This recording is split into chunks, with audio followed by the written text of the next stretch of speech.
Roadman, welcome back to the podcast. Today I chat with Mr. Brian Keane from Brian Keane Fitness. Brian is one of the prominent fitness coaches online. He's built a little empire of best-selling books, which I'm going to link down below, amazing courses, which are also linked. Today we sit down and we have a wide-ranging conversation, everything from motivation to supplements to Ozempic.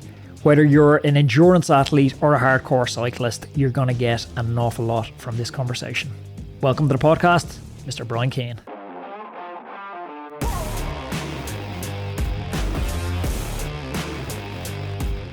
Brian Keane, welcome to the studio. Welcome to the podcast. Anthony, thank you so much. This studio is absolutely insane. I'm so glad. The myth, the legend. Mate, excited for this. We did a great episode on my podcast, going through some incredible stuff in this phenomenal studio. So yeah, looking forward to this. Technically around 2. I wonder what's the release. Are we going to get, we'll talk about it off air and figure out, we're going to get mine out and we'll figure out some sort of cross-pollination, because I think there's going to be a lot of crossover between the two conversations and maybe even taking up and continuing some of the themes we explored upon on your podcast and elaborating them and unpacking them a little bit further on this one. One of them we touched on was habits, and we talked about this idea of, I think you said something like, show me a man, I don't know the future, but show me a man's habits and I'll show you the future. I've had a chance to watch you grow from a distance. You were on my podcast, it's probably 2 years ago. I'd say it was about that, yeah. And since then, you know, not I've been stalking you, but I've been... You've been stalking a little bit. I stalk as well, so it's fine. I tune in a little bit and go, Jesus, Brian's doing well for himself. Like, he's having great guests. It looks like he's having great growth. Courses look like they're going better than ever. If you were to attribute it to one or two key habits in that time, what are they? What do they look like?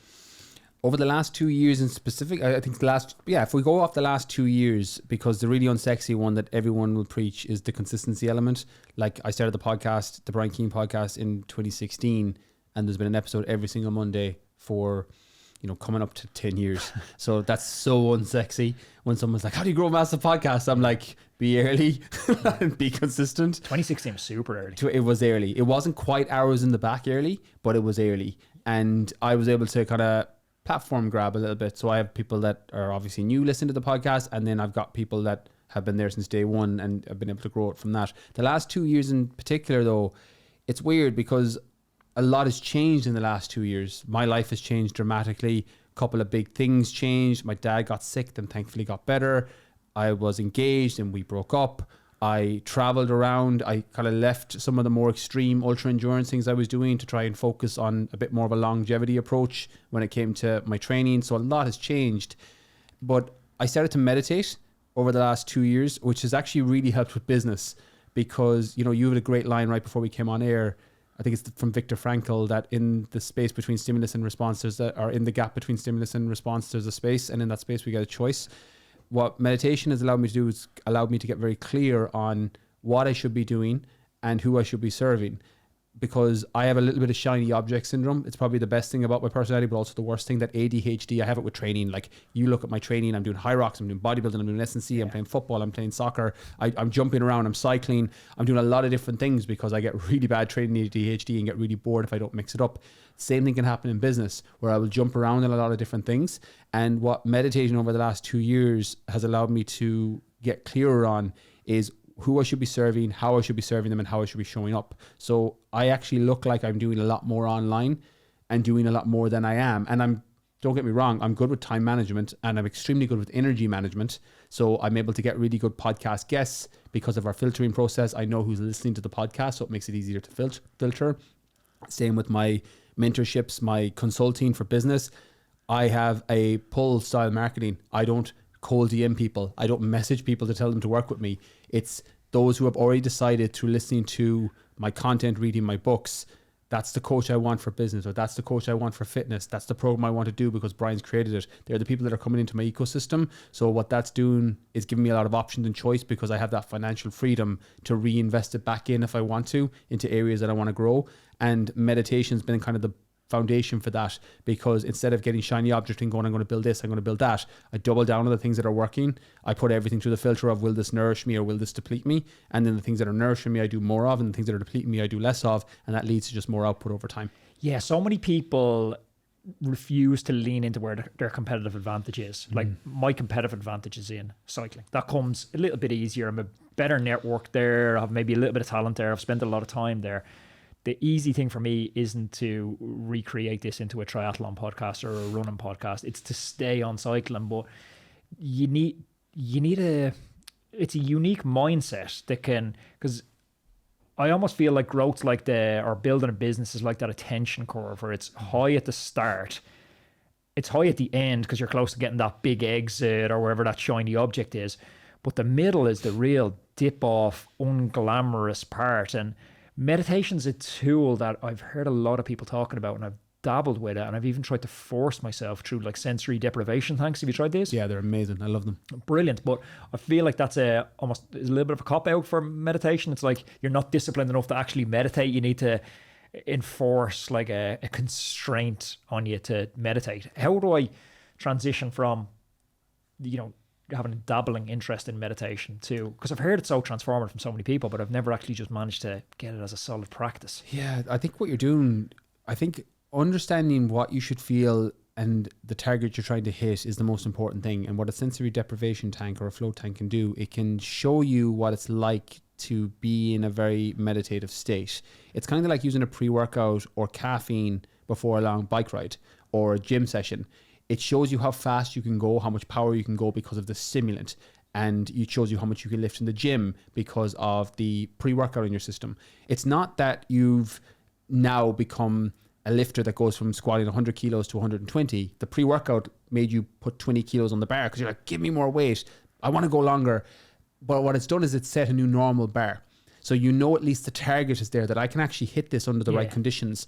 With meditation, I feel as a focus group of one, the sensory deprivation tank can be like a bridge because you know that this is what you're trying to achieve. So when you're sitting with meditation yourself, you can go, okay, well, I'm trying to achieve this. What's the environment I need to create to hit this? For me, it's I burn incense, which can super woo and hip, but I burn my incense. I have normally a frequency or a meditative based guided YouTube video on.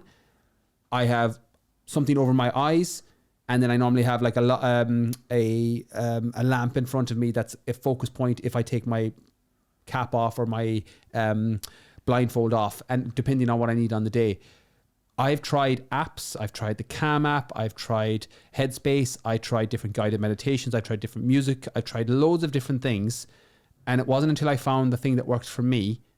And it was just that. It was the music and the understanding that the target I'm trying to hit is a non-judgment of thoughts coming into my head.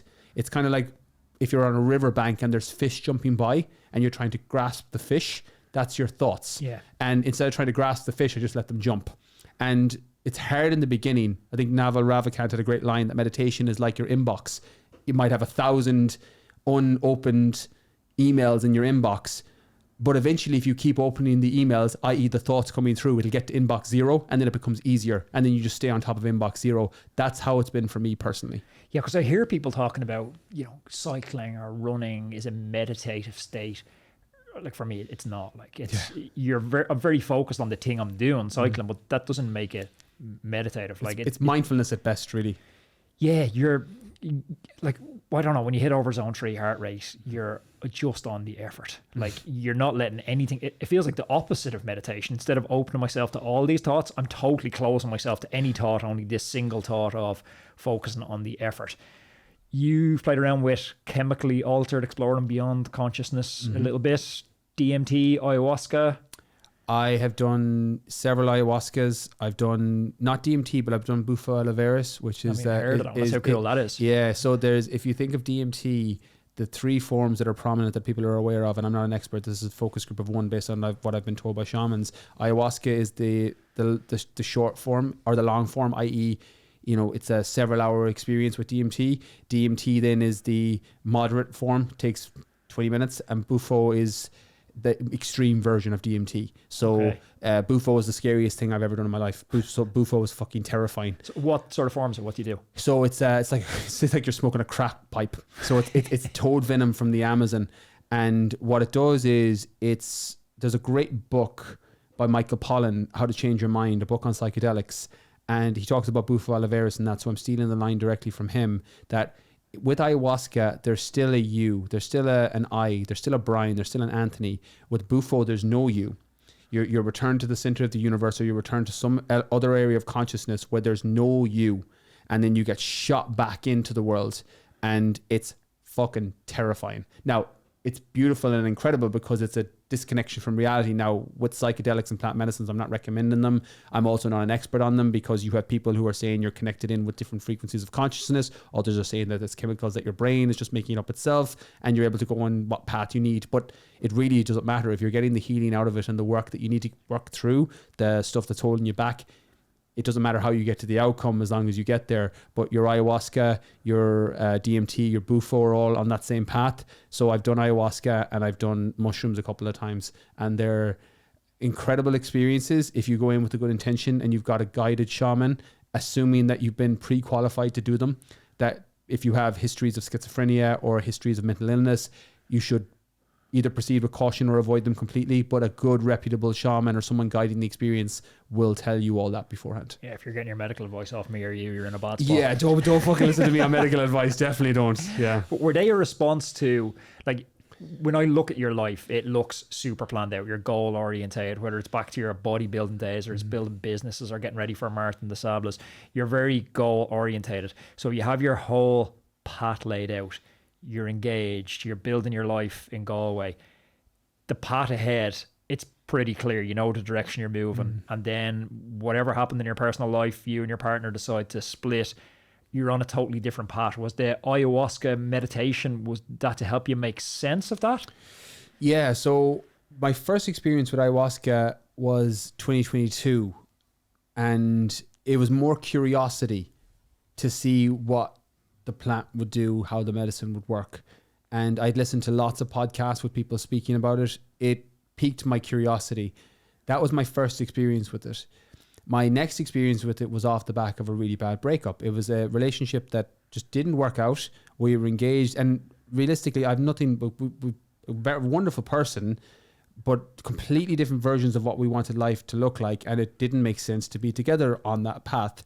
But it didn't make a breakup any easier, because breakups are hard. They're so hard. It's one of the most heartbreaking things anyone can go through. It's because it's grief.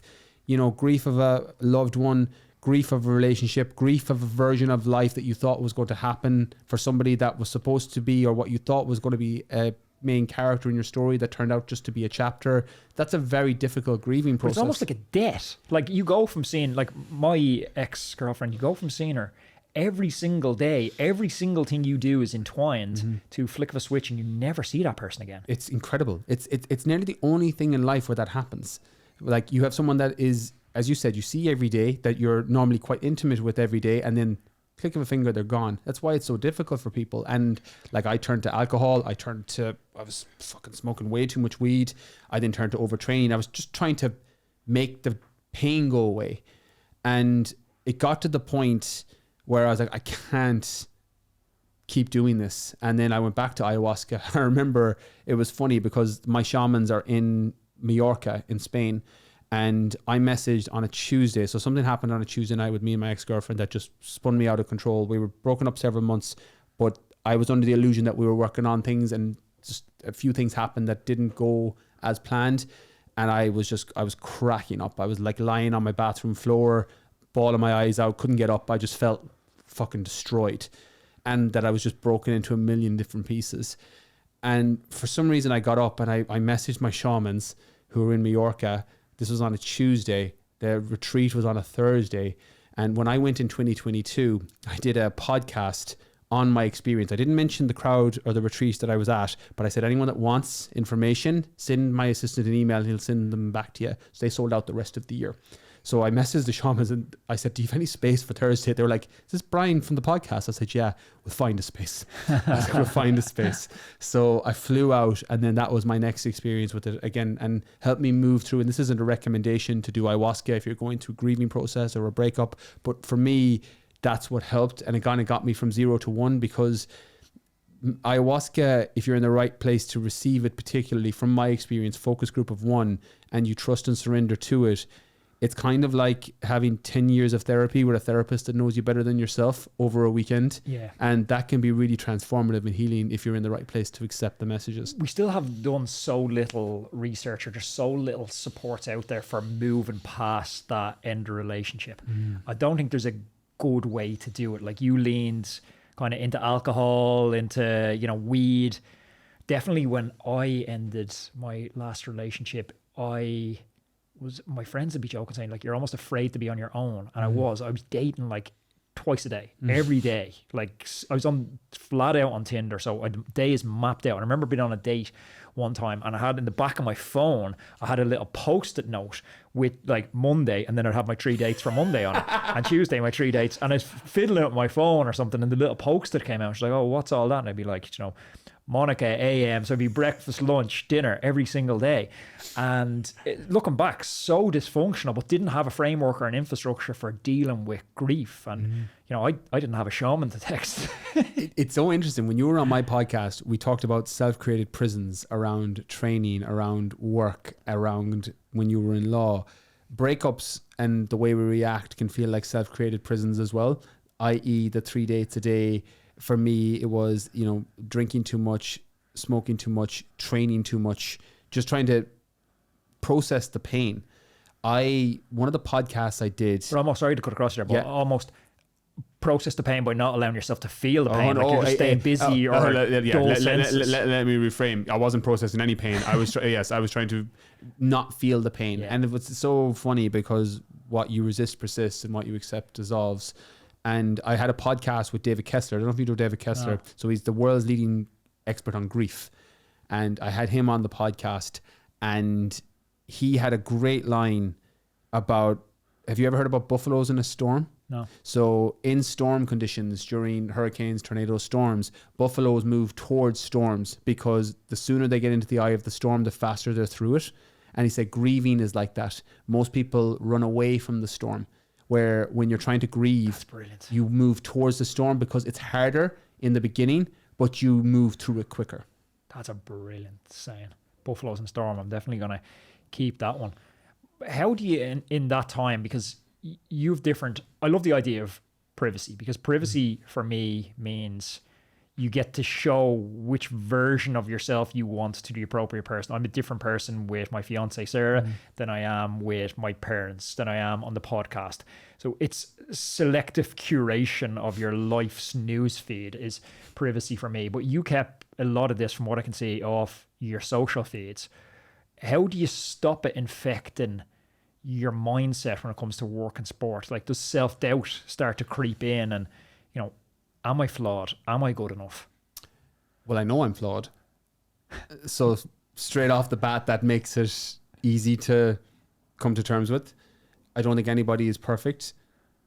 And when it comes to self-doubt, it's interesting because one of the things I got very mindful of in probably the last 5-6 years is with social media. And it's weird because we do similar things in terms of a public profile. We try and serve people in different spaces, but we have YouTube and Instagram and podcasts. So there's a lot of information out there.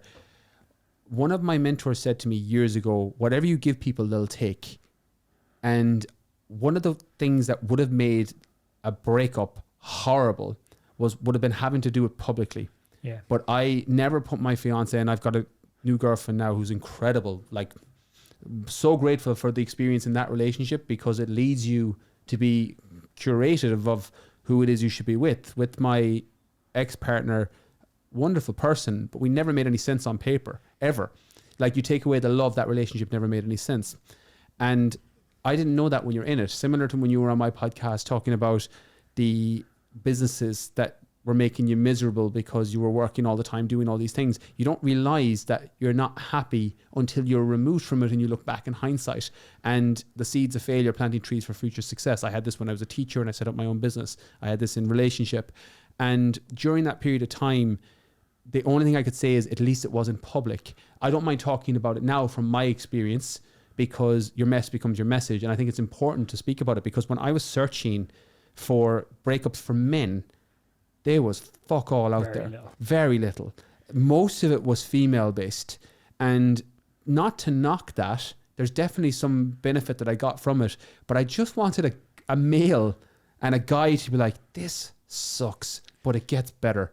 And I said, and I knew when I was going through it, because you know this based on choosing your suffering and being a professional athlete and doing a master's in law and all these extreme things that are really suffering based, you'll back yourself that you'll come out of these difficult times. And I knew even in the most difficult time, I would eventually come out of it. And I said when I would pay it forward and say it, because it's so weird. I do a lot of fitness content and nutrition and mindset. And the episodes that I've talked about grieving a breakup is the ones I'll get the most messages on from guys who are like, this is killing me now. I'm so glad I'm not the only one. Because there's not a lot of modern voices in the... Masculinity's been kind of under attack for the last decade. Like, it's almost, you needed to be apologetic for being a man. And then as a result of that, we seen fringe and, to my mind, pretty unlikable characters emerging, like Andrew Tate, who just looks like a gimp, not someone I would share any values with or would like to go for a beer with. But people have almost, in the search for guidance in a masculinity culture, been forced to fringe characters because it's been so under attack in a moderate voice like yours, who can, you know, bring some masculinity but also bring a little bit of vulnerability with it. I think that's maybe, I'm a big believer in the pendulum swings. The pendulum swung very far in the, it's toxic to be a male, it's toxic to have, you know, testosterone, to enjoy watching violence, and now it's swinging back a little bit more. I'm hopeful for us finding a nice middle ground. At least I'm hopeful. Well, I think that's harmony in its finest. I think as a society, and I probably am not the best person to comment on modern society, but from what I've seen and experienced from conversations with people, particularly high level people on the podcast, is that pendulum swing that we tend to overextend as a society in most directions and then go the other direction and then smack in the middle. You see this now on social media with short form content. Like when I came online first, it was blogging and it was long form. And then it swung the other way where it started to go audio based and long form, and now it's gone very short form. So everything in society, from social media to masculinity to the fitness and the, you know, we were talking about skinny talk before this podcast on TikTok, that things tend to swing. There was the body positivity movement, which is amazing. I have a daughter and I want her to be very body positive, but as a health and fitness professional, I'm like, well, I love that you love your body at 20 stone overweight, but you do realize your health markers and your biomarkers and your risk of all cause mortality greatly increase the more weight you have on. So that context got lost for a while, but that body positivity came off the back of the jacked Instagram models, the pretty bikini girls that were everywhere, and now it's starting to balance a little bit back in the middle. I think this is something that just consistently happens as we go through different societal and cultural trends. But you know what, the jacked dude, the Instagram girl who just looks perfect,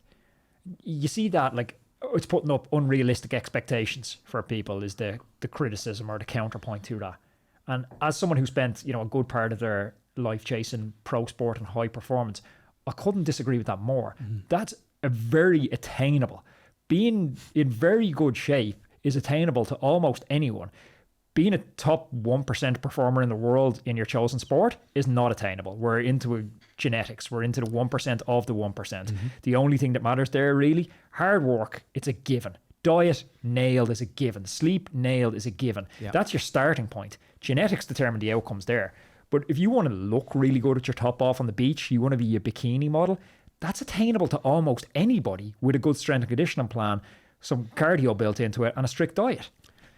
100%. The thing to counterbalance that with, or not even counterbalance, I think maybe add on to, which is interesting in body composition versus performance, is the cost, because both have a very high cost of entry. You want to be one of the top 1% athletes in the world, you need to have all the things you mentioned, plus look, plus genetics.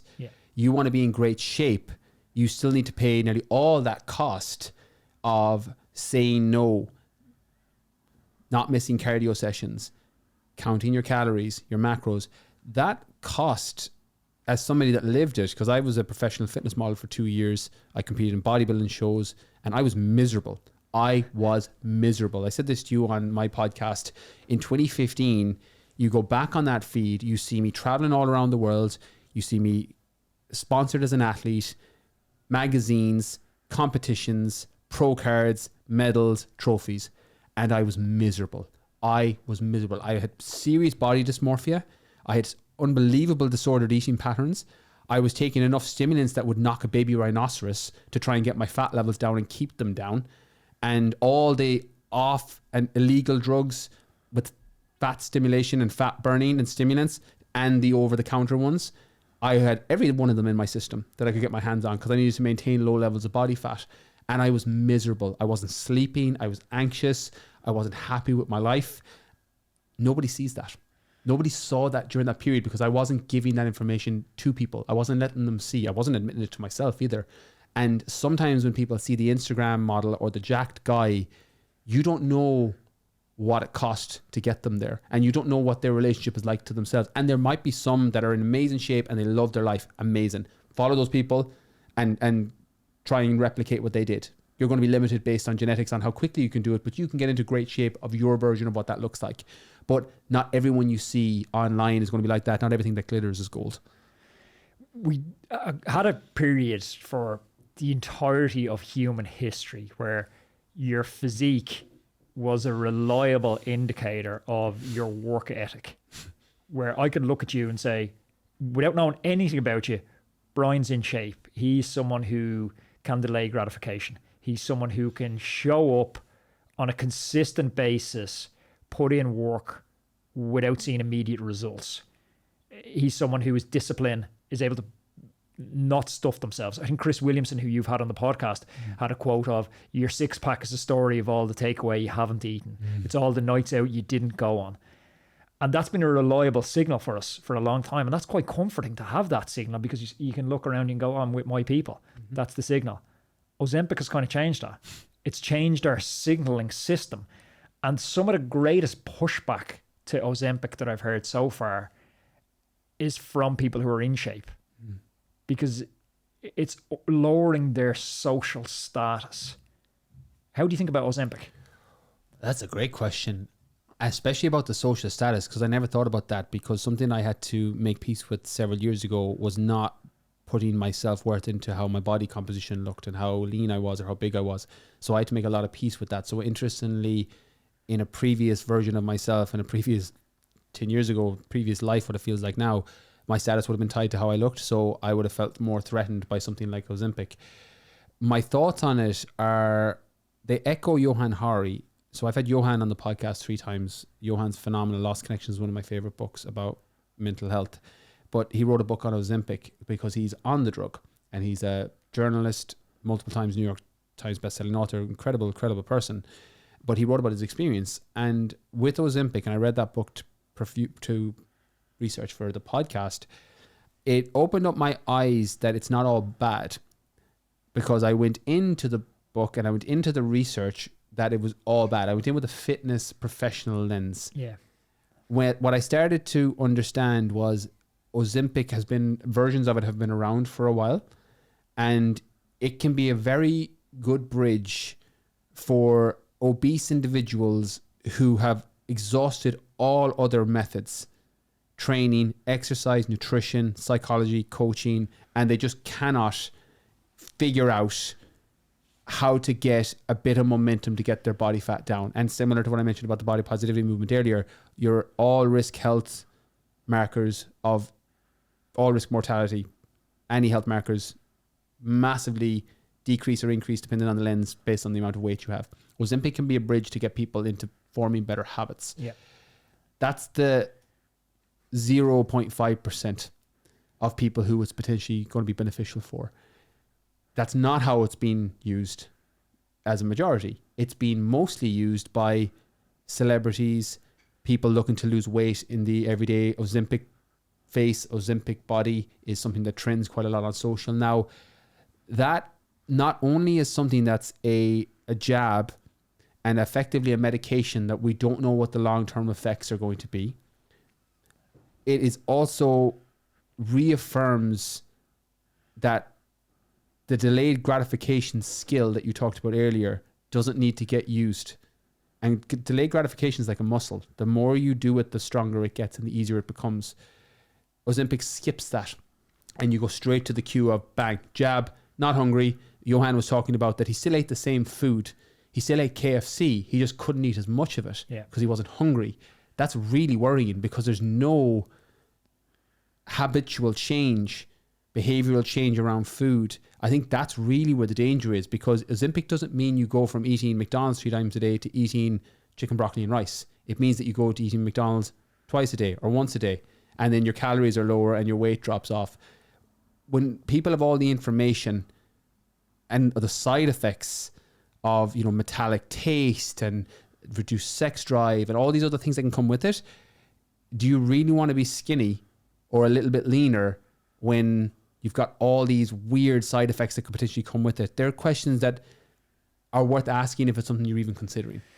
Yeah, I think my starting point was very similar to your starting point when I started thinking about it. I've zoomed out a little bit and just thought, does it make people happier?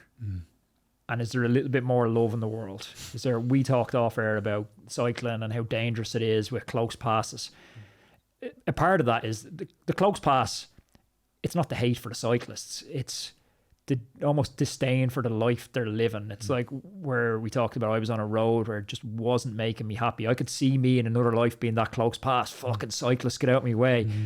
But, you know, thankfully I pulled myself out of that pit. But somebody's maybe in that pit. They've had a bad day. The economy's not going great. Trump's banging tariffs on everyone. They're stressed out. The news cycle's designed to stress people out, keep cortisol levels high. And I wonder, is this not a weight loss medication? Is this a happiness injection that a bunch of people are taking each month? It's interesting because the I'll be happy win fallacy has been around since at least the time of the Stoics, and probably before it just wasn't captured. The hedonic treadmill. The hedonic treadmill, yeah. The constantly thinking this next thing is going to make me happy. And if you associate weight loss with happiness, Ozempic makes a lot more sense psychologically to people. Yeah. And losing weight will fix your weight issue. It won't fix any other issues. And same as when I work with people when they're trying to lose weight and they say, all I want to do is lose 20 pounds. And there's a million ways you can do that. You can take an Ozempic or any skinny jab and potentially lose 20 pounds. You can also work with a coach or work with a friend who's good with this area that'll keep you accountable. Look at your nutrition, move more, exercise, sleep well, and lose that 20 pounds.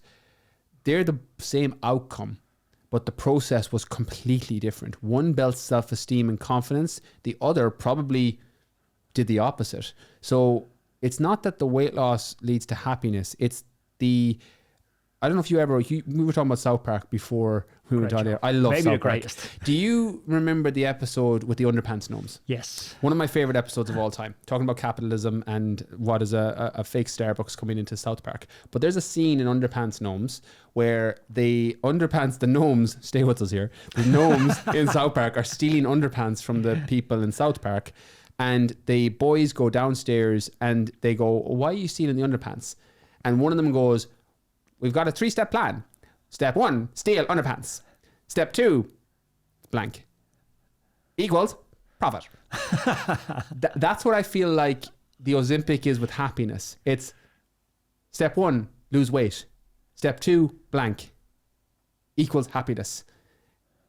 That plus is how you got there. If you did it with diet, exercise, movement, yeah, you'll equal happiness. You do it with a skinny jab, you may as well just put a cross through that equals, because you're not going to get happy from that over the long term. Yeah, I would love everybody to have the stuff they're searching for, so you know that's not what actually makes you happy. Like, you know, people will yearn after the big Instagram following, the big podcast audience, the 6-pack. But I can promise you, having a bigger Instagram account doesn't make you any happy. I've never got up in the morning, flicked open Instagram and thought, oh, I'm way happier because of my Instagram followers. That's just never happened to me. So then it's like, does the 6-pack make you happy, or does who you become in the process? Like the hero's journey. It's not the journey, it's who. So we've these two stories. So we talked about on your podcast, I shared kind of my origin story where I was, you know, trying to I told the world that I was going out to try and win bike races, that's what I was really after. That was the external journey I told the world. But really the important journey for me was an internal journey where I was trying to be true to this promise I made to myself that I was never going to let my health slip to the point that I'd seen it affect my dad when we were growing up. But I actually think the third journey is a more important one that no one talks about. It's who you become in the process of that internal journey. So having the six pack actually doesn't make you happy. It's the stuff you had to do along the way to get the six pack that makes you happy. You quoted Chris Williamson earlier, and I'm going to re-quote him because I love his line that not everything that you suffer for is valuable. And that's a really interesting thought process, because the six pack, for someone like me who's always been relatively lean, outside of my competing in bodybuilding where I was extremely lean, I find it very easy to keep a six pack because I don't distribute. A lot of my fat distribution is on my lower back and other areas of my body. It doesn't store in my stomach. So it's a lot easier for me just genetically to walk around with a six pack. And I've had a six pack since I was 15. I sound like one of those dickheads now, but I've had a six pack since I was 16 or 15, and I've kept it. I only lost it temporarily when I lived in the States because I was drinking too much and I was eating fast food for the first time in my life. But outside of that, I've always had a six pack or abs. Somebody else might have to diet hard for 12 weeks to get there. And I don't suffer to have it because of my lifestyle, because of a little bit of a genetic component. Somebody else has to suffer hard for it. So it's not valuable to me because it's not, I don't suffer to get it. I don't struggle to get it. It's easy to get it. The same as somebody else who's just a math whiz. Like, I can barely put two numbers together in my head, because that mental maths is just a block. My brain doesn't do that calculation, whereas somebody else can do 3-4 digits and just bang, bang, bang, bang, bang. So different things. The secret sauce, we talked about this very briefly on my podcast. One of my secret sauces for business that I always tell people is try and find something that you find easy that other people find difficult. That's as close to a secret sauce you'll get in life when it comes to business advice, but it's good all the way through. Some things are going to be very easy to you and you're going to gravitate more towards those. And just because it's extremely difficult or it's suffering for somebody else to get it doesn't make it more or less valuable, because the context really matters here. So I would say in all facets of life, that love and peace you talked about earlier, that is so cliche, but it does come from within. And the person you become because you've put in the work and it was valuable to you, that's what's going to serve you over the long term. And it's easy for me and you to say we've had some external successes on podcasts and competing and when you with biking, etc. But that's the reality. That's so true. And that's why I'm always worried about any form of quick fix. And we're probably preaching to the converted, because people listening know that delayed gratification is a good thing. But if you're in that space, there's domain dependence there. Sometimes we'll delay gratification in business and not do it with food. Yeah. If I have a lot of corporate clients who are incredible at what they do, very financially well off, make great decisions with that area of their life. Some are incredible moms, dads, but their fitness and their health is a low priority value for them. And sometimes it's just shifting that value up, putting habits in place around it, and then putting it on a little bit of a minimum effective dose if you have to, because not everyone has to train and live like a professional athlete, nor should everybody do that. So again, asking the question, but being mindful that this external thing you're hitting might get happiness, but the question isn't whether it'll make you happy. It's will you stay happy? Will you stay fulfilled? Because you'll definitely get happy at some point. You'll be like, fucking delighted. I hit that weight. I hit that Instagram number. I hit that financial target. But then the hedonic treadmill kicks in and then the bar moves. Yeah, we're on the precipice of quite a strange time, because everyone wants the podium. No one wants to do the work that it takes to get to the podium. What if you could just go straight to the podium? So with Ozempic, you can go straight to the podium. Now we have to debate whether the value is actually the journey and getting to the podium. But no one talked about wanting to do the journey. Everyone just wanted to get straight to the podium. Now they have an outlet to get straight to the podium. But that's somehow diminishing our status as someone who's done the work to get to the podium. I wonder when Ozempic starts going into other areas of life. We touched on AI off air at the intermission between the two podcasts. What if AI now has the same potential to do what Ozempic done to our brands? What if somebody could start a podcast next week with the same listenership that we have? Does that diminish our status? It's not it's not atrophy in our audience. Our audience stays the same, but all of a sudden your buddy who hasn't put in the graft that you have, who hasn't made the sacrifices you have, now he has a platform the same size as you. Does that take away from your sense of self? Yeah, well, status is a dangerous game to play anyway. You know, Naval has that line that you play stupid games, you win stupid prizes. And status is a dangerous game because status is a zero-sum game. For you to raise in status, you have to climb above somebody else. And if you want to play that game, by all means play it, but play it to win it and then get the fuck out of it. That's the secret for status, because we talk about the hedonic treadmill. That status treadmill just goes faster and faster and faster and faster. And I don't like playing zero-sum games if I can avoid it. It hasn't necessarily even taken away my competitive advantage. I'm actually very competitive with myself. Like, I do more high rocks races now versus the endurance stuff, the bodybuilding. And I'm very competitive with myself in terms of making sure I show up for interviews, try to be world class when I'm hosting, when I'm on a show, etc. So I'm very competitive with myself. But they're positive sum games. They're games that I win even if I technically lose. And I try and set up environments like that. And I think with status, whether it's Ozempic, whether it's podcasting, it's a dangerous game to get into in the first place. And if you want to play it, by all means play it, but play it to win it and then get out. I made a choice several years ago to take myself out of that game. I don't want to play that game. I want to play the wealth creation game. I want to play the service game. I want to play the game where I'm having fun. And fitness and work isn't a chore for me. It's fun. They're the games I'm choosing to play, not the status one personally. But does that come with a maturity? Because I feel like, you know, man never walks in the same river twice, because it's never the same river. It's never the same man. Mm-hmm. I feel like at a stage in my life, I really cared about that. But now I'm back in a similar spot, but in a different stage in my life. I just don't care how much you can bench press. It just doesn't take away from how much I can bench press. I just don't care how much money you're making a month. It just doesn't affect how much money I'm making a month. That's maturity though. And I'd love to go back to a younger self, but I wouldn't have listened, Anthony. My 27-year-old self, 25-year-old self was all about the status, all about doing my thing. So I wouldn't have listened. Even if I was listening to this podcast with 37-year-old Brian, I'd be like, I know, I'm still going to go chase it anyway.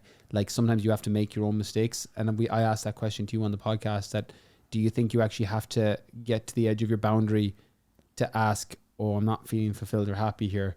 Or can you just learn from conversations like this? You can definitely cut your learning curve and maybe veer off path and go back on. But again, there's no one size fits all. I wish there was on that.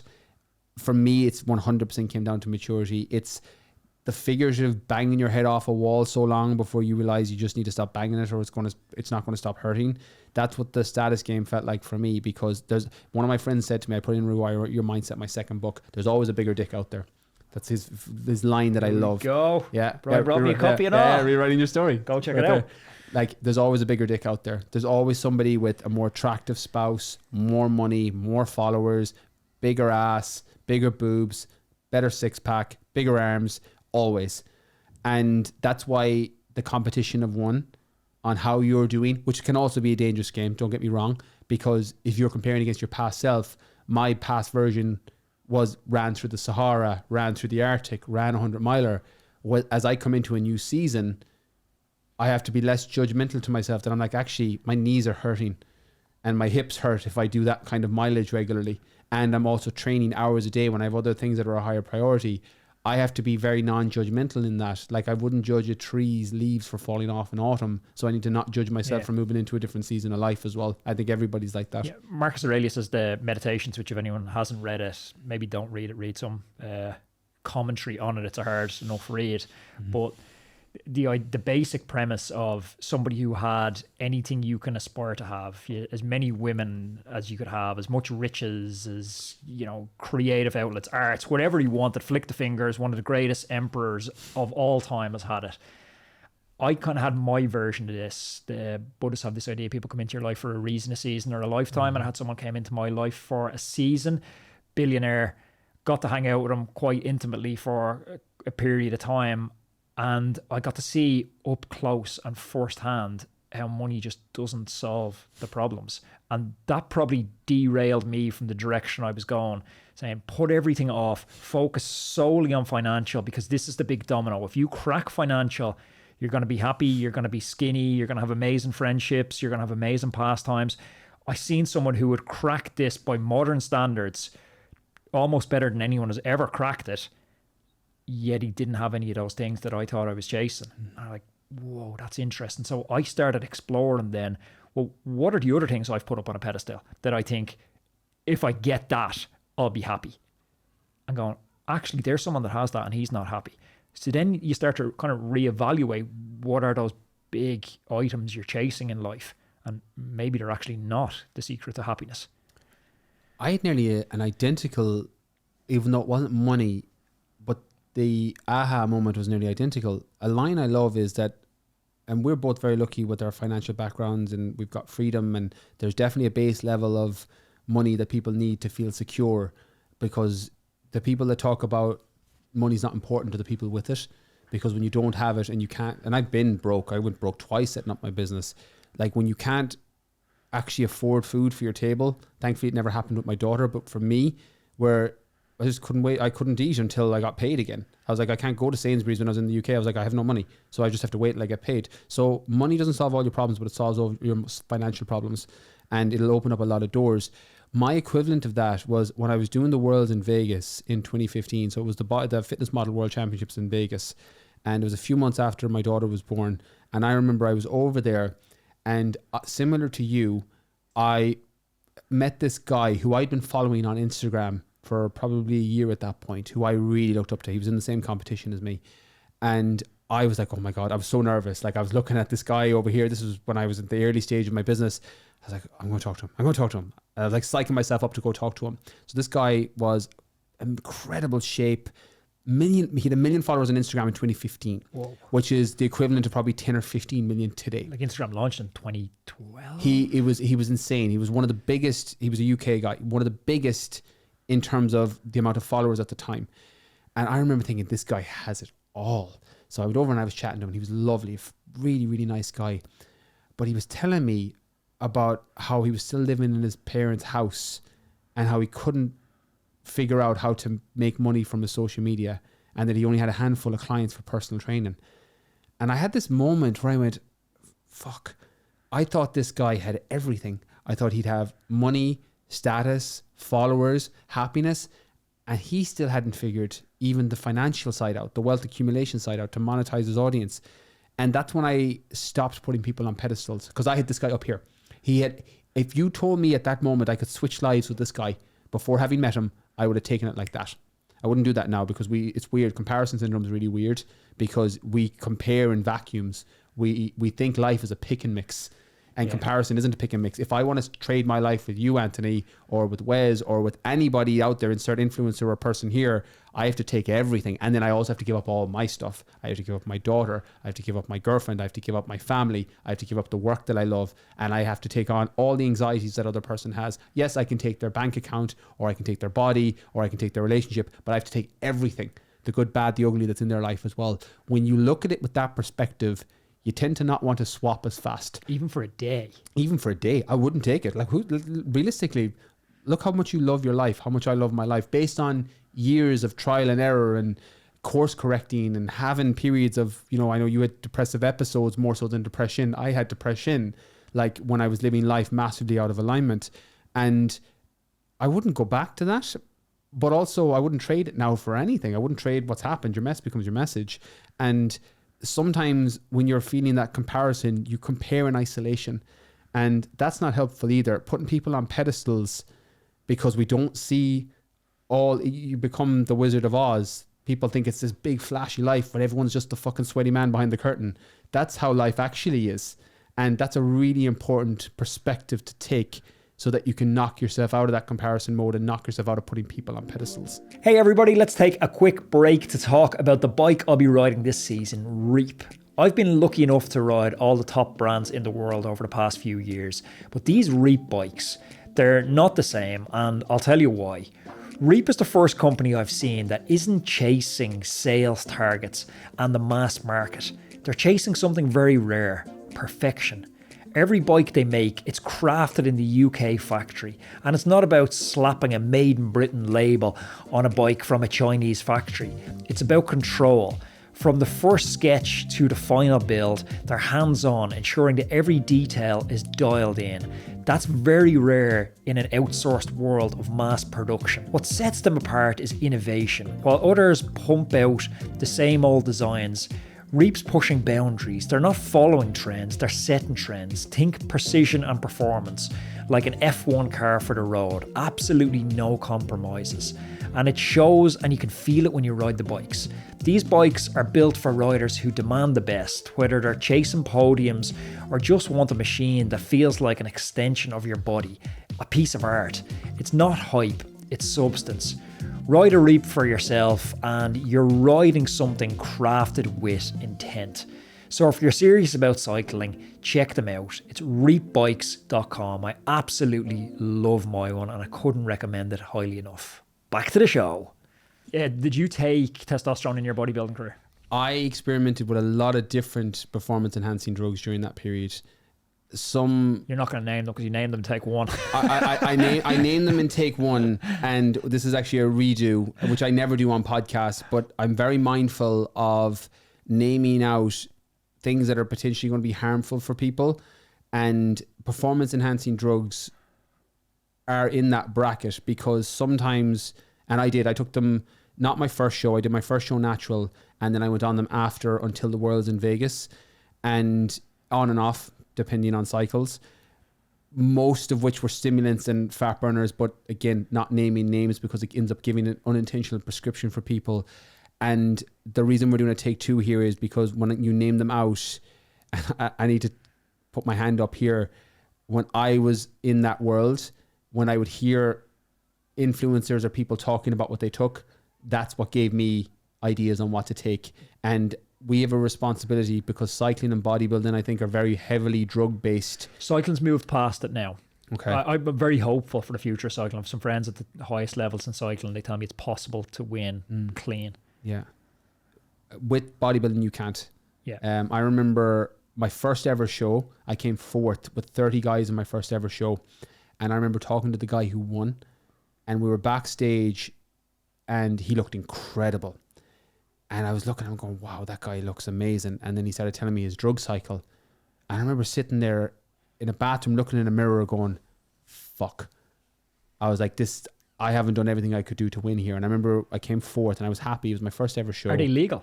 Yeah. Okay. Yeah, you in bodybuilding, you're not allowed to do drugs in a natural federation. But I didn't go into a natural federation. I was in just an open. So some were taking drugs, some weren't.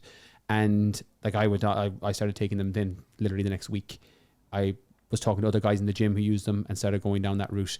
And that's for me, it was horrible because of the amount of stimulants. I went more stimulant based. So my nervous system was fried because getting body fat really low for me was the hardest part. I actually put on size really easily. But they all work on the premise of trying to upregulate your base metabolic rate. So you're just running core temperature a little bit higher all day long? Yeah, they work in different ways. They work off different receptors. Some are working off your thyroid. Some are working off just pure stimulant in terms of the amount of calories you burn from the internal thermogenesis, and others are appetite suppressants. So it works in different ways. The interesting part with this is because there's undoubtedly people that'll listen to any podcast and they'll take partial information and run with it. But where do people turn for trusted sources of good information about that type of stuff? In terms of performance enhancers in particular? Yeah, because you know there's a certain amount of people that are on, they're you at 23 years old.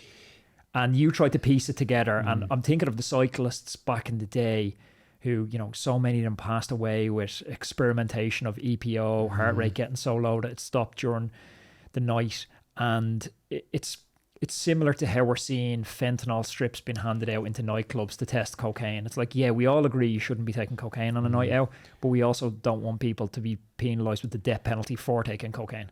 That's a great question. So a combination, one of the things I started doing, which I still do to this day, and I haven't used any performance enhancers. It's 26 I started and 28 I finished, and I haven't taken any since, so coming up to 10 years. But I started getting my blood work done. And I actually started that because of recommendations from other bodybuilders, and it's something I still do to this day, like an NCT for your body, just getting the feedback. I also used a book which is called Anabolics by William Lewin. So it's an academic book on all the different performance enhancers, from testosterone and EPO to the other stimulants that you might potentially take, the ones that we've mentioned here. And what it does is it's a medical breakdown of what happens, the dosage and what happens at different levels, the side effects to be mindful of. And that was a very useful. Now I was 26, so I was kind of had a bit more cop on than if I was 21, 22. And I wanted to make sure whatever I was doing wasn't going to impact me negatively over the long term. And again, focus group of 1, that was my approach combined with the blood work. Now my blood works came back for me, without going into details and naming any, because most of what I did was all oral based, my liver enzymes were shocking during that period of time, nearly alcoholic level bad. And part of that was my daughter was born when I was 27, about to prepare for the Worlds in Vegas. And I remember thinking, I'm cutting probably 10, 20 years off my life here for what? And that kind of gave me a little bit of a wake up call. Now, I'm not pro or anti-drug in federations where it's legal, but you have to consider the health risks. And at least if you've done that and you've decided, okay, this might increase my risk of heart disease, this might increase my risk of prostate cancer, this might reduce my life expectancy by 10, 20 years. If you're an adult and your prefrontal cortex is developed after 25, 26, and you decide to do that, that's all up to you. But I'm very mindful that you'll get the 19-year-old, the 20-year-old, the 21-year-old who listen and go, well, he did that, he's fine now. Yeah. And then they end up doing 1 + 1 = potato. The challenge with this is athletes are broken. Have you seen this study where they ask Olympic athletes if you could take a pill and it would guarantee you a gold medal, but you would die 12 months later? Yeah. What percentage of them would take it? It was 100. Scary. It's scary. But the problem is when you're in it, very similar to when you were in that workaholicism, multiple businesses, pro cycling, but not happy with what you were doing. We get so tunnel visioned and blinded to what's going on. I always call it blinded by ambition. Like I always have to picture ambition like a pet tiger, because I have a lot of natural ambition, but it's like a pet tiger. That's a really cool thing to have, walking around in Clontarf with a pet tiger. Post for an Instagram picture. 100%, it'd be a great one. But also you don't pay attention, that tiger's going to bite your fucking face off. Yeah. Ambition can be a bit like that. And if you are a type A or a high achiever or someone that has something to prove, whether it's low self-esteem, which happened to me, it's why I was in the bodybuilding world, my self-esteem started to drop and I thought this would help pick it up and raise it. It actually didn't. It made it worse, but I didn't know that at the time. You don't know what you don't know. And you have to be very mindful, because blinded by ambition is dangerous. A little bit of ambition is incredible. It gets you out of bed, makes you excited to do the things you're doing, but too much of it means that you can end up burning the figurative grass at your feet, the family members, the friends, the relationships, and that's generally not worth it. Oh, it breaks your brain. I remember coming off a descent in a bike race, got over the top of a category 1 climb, which is the hardest climb. Maybe 20 of us left in the front group. This was a big breakthrough ride for me. Starting the descent, it was a wet, slippy descent. You could be hitting speeds of 100, 110 kilometers an hour on some parts of it. So if you crash, bets are off. You're going to hospital in a helicopter at best if you crash at that speed on a bike. I can remember clear as day my thought process. If I die, I die. It's like, I'm not getting dropped out of this group. If I die, I die. And I remember even thinking, it's a cool story. You died in a bike race. And you're in the front group, you died in a bike race. That's a cool story. Not everyone gets to live that life where they died in a bike race doing something they love. That's a broken mentality, but it's so short-sighted. In my full-time cycling career, I've never totaled them up, but I'd say 7 or 8 bones. At the time, your risk perception, it's like, well, I'll go through that gap, I'll take that corner, I'll hammer that descent. If I break something, I'll be out for 8 weeks, I'll be out for 12 weeks. Now I can't squat because I can't external rotation because I can't get my arms back. I have to do a front loader squat. You don't think about your golf swing when you're 20 years later. Like the list of stuff you can't do when you prioritize, and this is almost a metaphor for other stuff, for business, for building personal brand, for relationships. When you prioritize just the short term to the total detriment of the long term, it can be catastrophic. That kind of happened to me in the Arctic as well. I ran 230 kilometers through the Arctic over 5 days in 2019. I tore my Achilles 86 kilometers from the end. And I had that same mindset of not if I die, I die. My mindset at the time was I went into, so the Arctic is incredible. Like it's a race with different points on different days, and you're running through the Arctic Circle line, and there's like TP set up every 10 kilometers with the local indigenous Sami reindeer tribe. So you've got these reindeer tribe people boiling water in the ice so that you can get that heated water in a special flask so you're able to stay hydrated on the race. And I went into this tent, and there's a video or a photo, apologies, that went viral because when my Achilles tore, you have so much water in your eyes. My eyes froze over and I couldn't blink. So my eyes went as red as the cover of that book. So I looked like a zombie or something from like a horror film. And I went into this tent and there was a medic there, and she looked at me and she's like, your Achilles is torn. She's like, you're done. And I looked at her and I was like, what, can I move? And she's like, well, you can, but like it could rupture. And I was like, well, check my GPS. I was like, is my GPS working? And she said, yeah. I was like, cool, strap it. I was like, strap my ankle. I was like, if it ruptures, get me in a helicopter. I was like, but I'm going to keep going. And so they strapped up my Achilles and bottom of my foot as tight as you can go. I lost all feeling below my foot, and I took some codeine painkillers, and I went and I literally just pulled my foot behind me for 86K. That, I'm still very happy that I did that because it rewired my relationship with pain. That pain is temporary and it's something that will go away eventually. Several months before that, I did a race in Barcelona, an ultramarathon that I signed up for. And it was a 78 kilometer ultramarathon that I thought, I'll breeze through this. I'm after running 6 back-to-back marathons through the Sahara several months earlier. I didn't even train, similar to you with your race where you rocked up a little bit fat, a little bit out of weight. Yeah. And I was like, oh, it's fine. It's 78K. I did way more in the Sahara. This is fine. I landed up in Barcelona. I thought the race was on a road. It wasn't. It was a trail race going up Mount Tibidabo to start. So it was on an incline. It had been the rainiest November in Barcelona records to date. So I had none of the equipment. I remember I went the wrong way 40 kilometers in, and I started following this other girl, which was a metaphor for my life at the time, because I was like, oh, she's pretty, follow her. So I was talking to this other girl on the race, and I ended up, she was in a different fucking race, and I ended up at a checkpoint.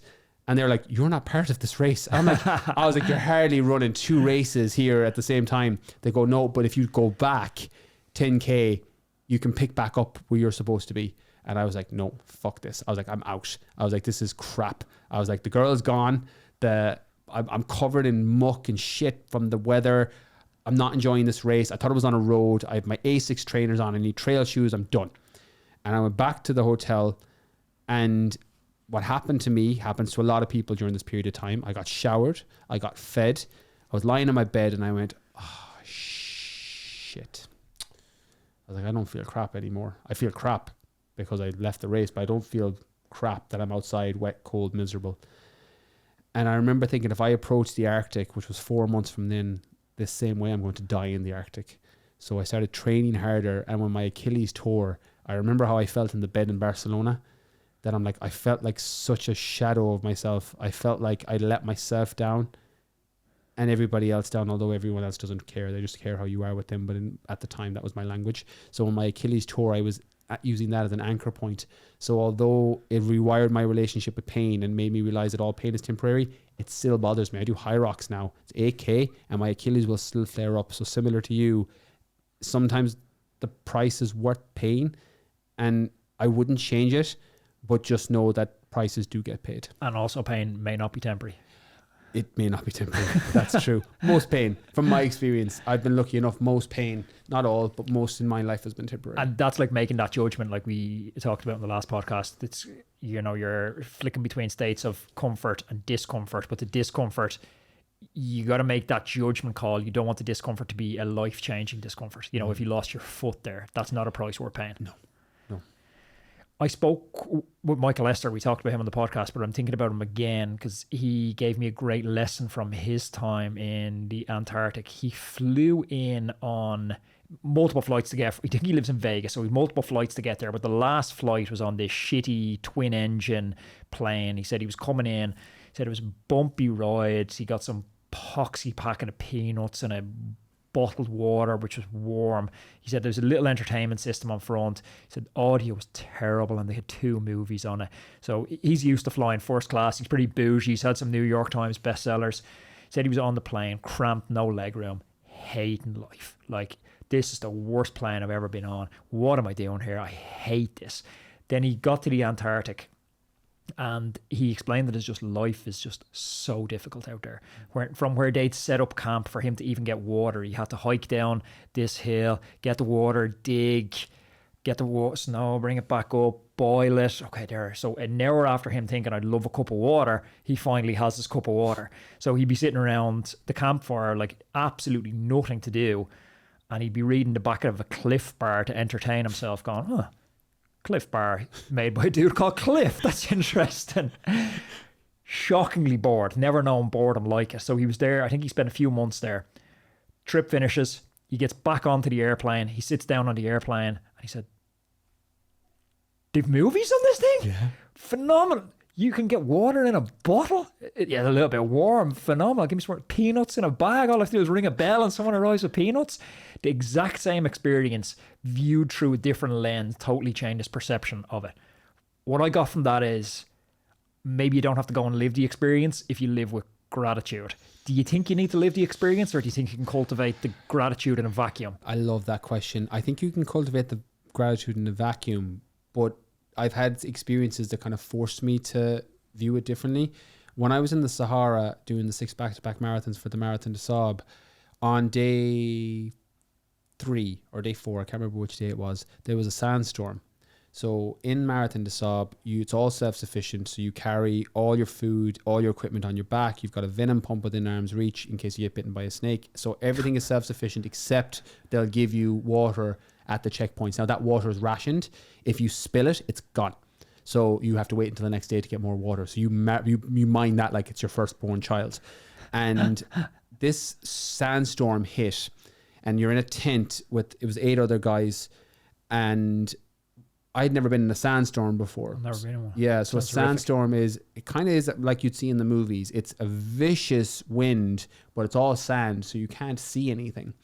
And what happened on that third night was the sandstorm hit. They came around and warned, sandstorms hitting, everyone be careful. So you end up packing all the stuff that was in your bag, make sure there was nothing loose, and you're in these Ziploc heated Sahara style sleeping bags. So you're zipped up like Kinney from South Park, where all you can see is your eyes. And this sandstorm hit, and one, I didn't know what to expect, but it was way more intense than I thought it was going to be. And it took the whole tent. So not only did it take the tent, there's spikes that are keeping the tent in place. And when the tent went, there's a guy beside me, Johnny, who the spike hit in his hand. And I could hear this screaming from beside me. Fuck, fuck, fuck, fuck, fuck, fuck, fuck, fuck, fuck, fuck, fuck. And like everyone is shouting, going, everything okay? He goes, the fucking spike, my hand. And I thought, oh my God. I was like, if I get hit in the head by a spike, I'm dead. Like, this is, my life's over. I'm gone. And the sandstorm passed.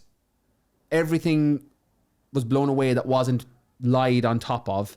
Johnny turned out to be okay. He finished the fucking race because he's a badass from Dublin. And I got home. Well, actually, first thing when I got back to the hotel after the race, I remember being so grateful for 4 walls and a roof. Yeah. I'd never had that experience before. When I got back to my home in Ireland and there was a storm outside, the first time that happened, I remember going, I am so glad I have a roof over my head. I'd never had that experience. So sometimes you get forced into it, and I never thought about that. I ran out of food on the 6th day of the marathon.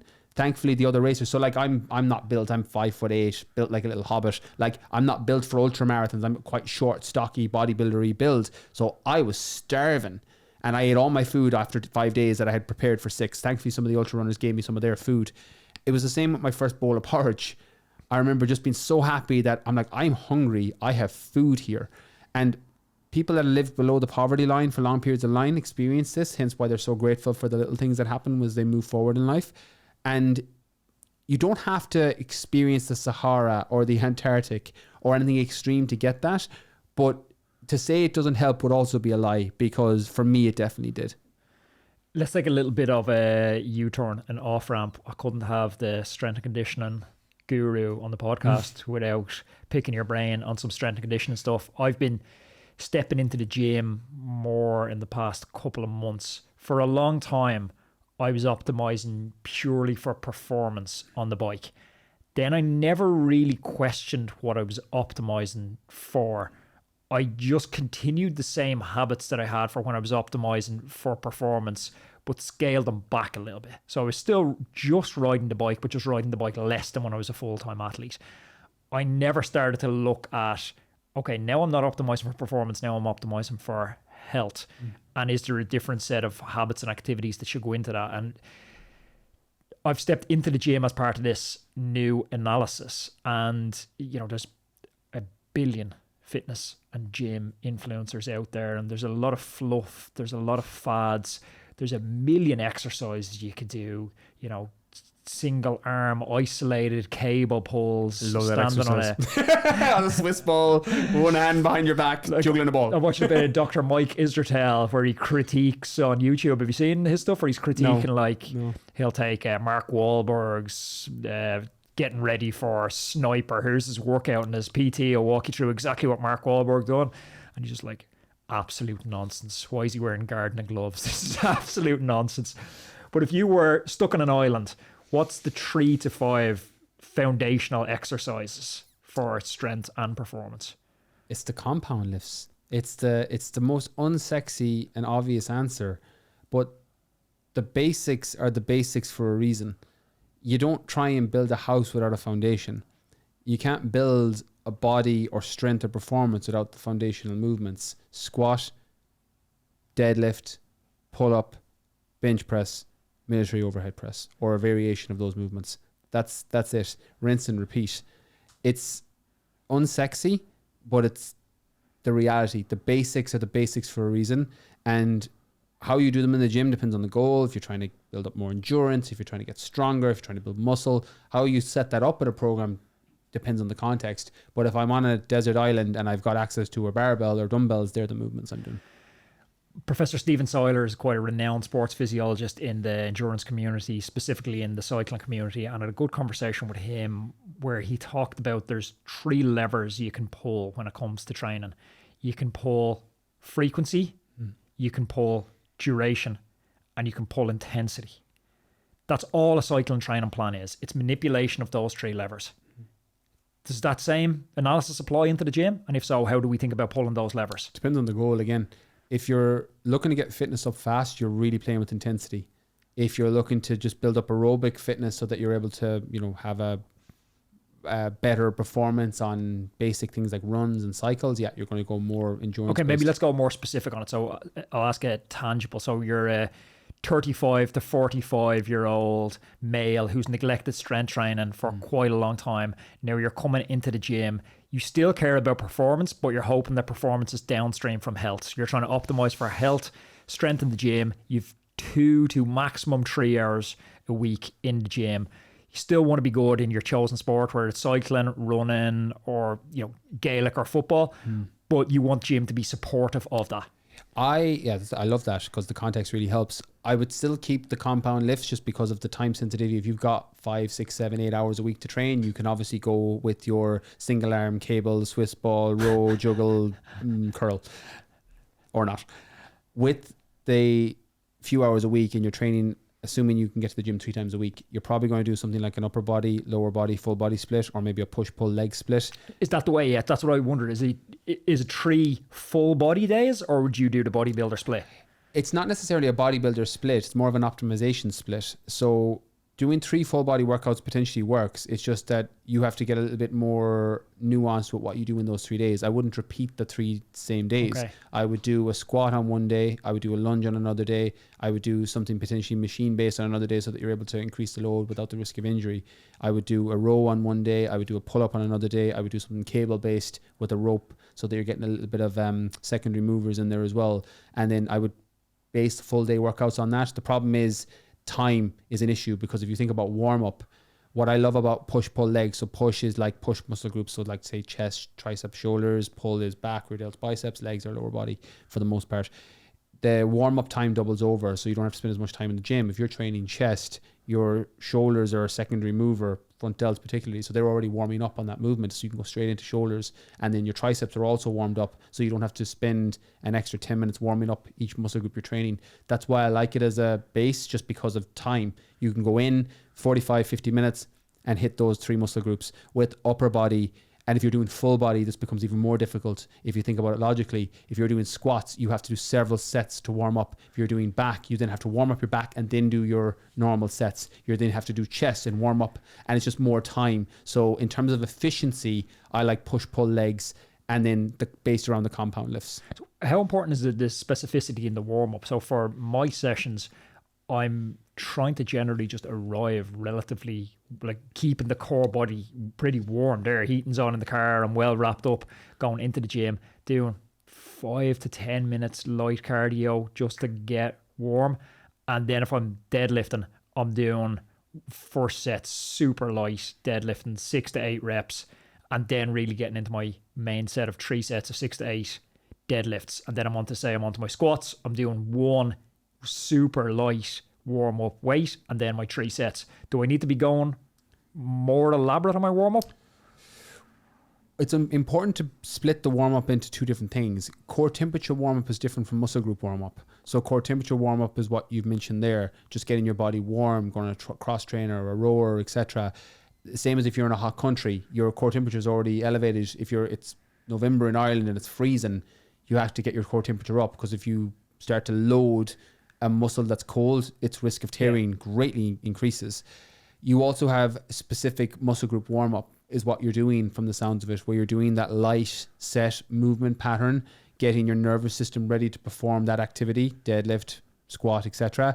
I personally like, and again, this is professional preference, 1 super light warm up set and then a percentage of what your max is going to be, so that you're just switching your nervous system on in a more efficient way. So if you're squatting, let's say, to keep the math simple, it's 100 kilos, which is it's a big squat, but just to keep the math simple, you might do a warm-up set with the bar, so that you're getting the biomechanical movement warm-up in terms of the muscle groups that are going to be recruited, and then you're doing a 25 to 50% of what the 100 would be. So you're doing 25 kilos or 50 kilos for a warm-up, and potentially, if it's a big compound lift like a squat or a deadlift, you're probably doing a second one of those. So you're going bar, 25% of your 10 rep or 6 rep max, 50% of your 6 rep max, and then your 2 to 3 working sets. That's how I like to do it, because it reduces the risk of injury, and it also increases the chance that you'll have heavier lifts performed with better form, because you've switched on and activated your nervous system and muscular system to perform that movement, and you're increasing the load each set.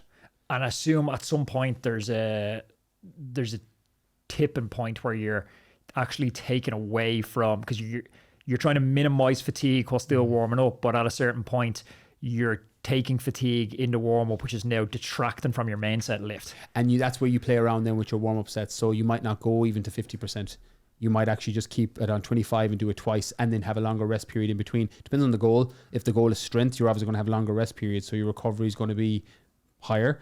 Whereas if you're doing hypertrophy, you're going to be resting for a minute, 90 seconds, your goal is muscle building. So that becomes less important, because that's about the load requirement and the rest periods in terms of the parameters. With strength, the rest period is going to be longer. So the downside of going heavier for a strength phase of a program is you have to go heavy to fail at 5 reps, 6 reps, etc. So you need to be really careful that you don't get injured with that. So it's a little bit of a scale. What's going to be the lesser of 2 evils, where yes, you'll probably go heavier if you just do the bar and then straight into your max set because you're fresher, etc. But that your risk of injury also goes up with that, because you haven't primed your nervous system or your muscular system for that amount of load, especially if it's a very heavy weight, which is relative.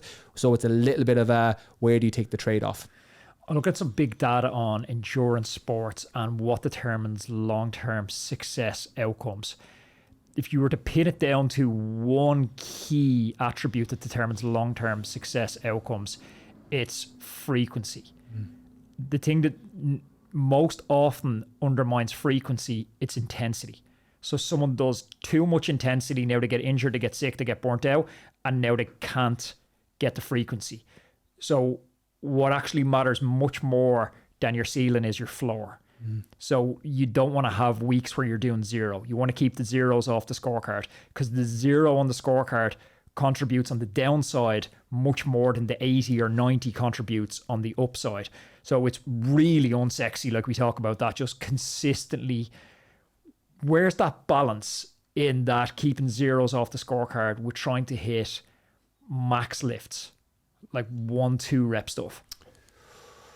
A little bit. I can only speak first-hand experience here, because when it comes to the combination between max lift to benefit an endurance specific athlete, I don't work in that space. More optimized for health if you look at your athletes. Okay, apologies. Okay, so in that sense, it's slightly different. When it comes to a max lift, if your goal is health, you don't really need to be doing 1 rep maxes. Okay, risk reward doesn't make sense. It doesn't make sense. And the risk is high. If you think about it logically, gravity is undefeated champion in most things.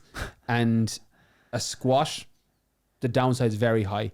Deadlift, you wouldn't think it'd be as high because you think the bar won't move, but your body will snap faster than the bar. And going with 1 rep, and 1 rep is a must for powerlifters. If you're a powerlifter, you're training for 1 rep. Even strongmen rarely go to 1 reps. They will sometimes, but only on occasion. For health, the same as a deadlift. I don't deadlift at all anymore. And it's an incredible exercise. I mentioned as one of the desert island moves. I don't deadlift at all because the risk to reward for me isn't great when performance is the goal. And I deadlifted for a decade, and now I don't need, my back is actually overdeveloped as it is. Yeah. So I don't deadlift anymore. And I don't have the same level of strength needs. I'm also quite naturally strong. I struggle to, my aerobic is something that if I don't run, this is mental. I literally, when I did the 100-mile ultramarathon in Vegas, the fittest I ever was aerobically was for that race, because I trained really well for it. The race went really well. And 4 weeks later, I took a break from running and went back to do a 5K, and I was dying. It's as if I go back to zero. But you can start at a higher point in the gym. Yes, and it comes back quickly. That's the difference. It comes back quickly. But my strength never drops. I can take weeks off the gym and my strength never decreases. I'm the exact opposite. I can do that with the bike, but if I take 2 weeks off the gym, I'm 50% of what I was. And that's genetics. That's the different genetics on both sides. People tend to fall on one of 2 sides. And I'm on one side, you're on the other side, and then there can be people in the middle as well. So it's important. But with health, a goal for health, you'll generally see, even with strength, you're talking 4 would be the lowest reps you'd go to, but more likely to be 5 or 6 reps, heavy with good form. I was watching Dr. Peter Attia. I think he was talking to Dr. Rhonda Patrick about grip strength, and grip strength being this leading indicator for longevity. And it got me wondering, is this a correlation causation? Is it grip strength that makes someone live longer, or is it the activities that we do to give us grip strength? Squatting, deadlifting, farmer's carries, kettlebell work, bench pressing, all which require great grip strength. Is that what actually makes us live longer? So essentially is the question, if I sit down in my living room with one of these old school 1980s grippers, am I going to live longer? I came to the same conclusion as you when I saw that research and that study. My first thought, and again, I like to disconfirm my own beliefs because that's a good way to approach things, particularly with any evidence-based approach with fitness, nutrition, training. But my first thought, which I haven't really changed my mind about, was the causation correlation. That if you use the example of squeezing one of those wrist strengtheners, that's not going to improve if you think about it logically, especially because you could eat McDonald's several times a day and be overweight and have super strong grip strength. But the problem with data in studies like that aren't meta-analysis and that are independent, which is unusual because Dr. Rhonda Patrick normally talks specifically about meta-analysis, but I think this was an exception. And it's, as you said, all the things that lead to that. You're doing your farmer's carries. There are people that are lifting and have other priorities in life. It's unusual, and I don't want to start painting a picture that's potentially not there. But if you lift regularly, there's a good chance you're a bit more mindful with your food. It's habit stacking. It's habit stacking. And then the same with your sleep. So that's what's so interesting. Like, so it's not the Popeye forearms equals longevity. It's, well, Popeye eats a lot of spinach and Popeye sleeps and he lifts and he I don't know, bangs olive or whatever the thing he does that keeps him happy. Popeye was a very rapey show, if you think back to it. Very, very rapey Just show. Olive was constantly under sexual assault. 100%. That's one of those things. I think that's why it doesn't get shown anymore, because it's one of those things that just hasn't aged well at all.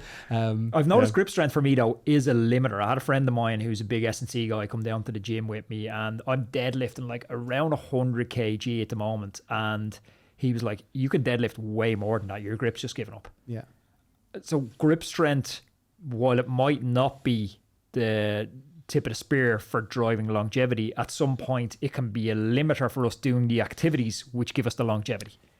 It's the weak link theory is grip strength on deadlifts. They call it weak link theory, which makes perfect sense. You're only as strong as your weakest link. Yeah. If you're trying to pull 100 kilos from the ground, your back, your legs, your glutes, they can potentially fire and do that. But where you're gripping the weight is the closest point and where the breakdown will happen.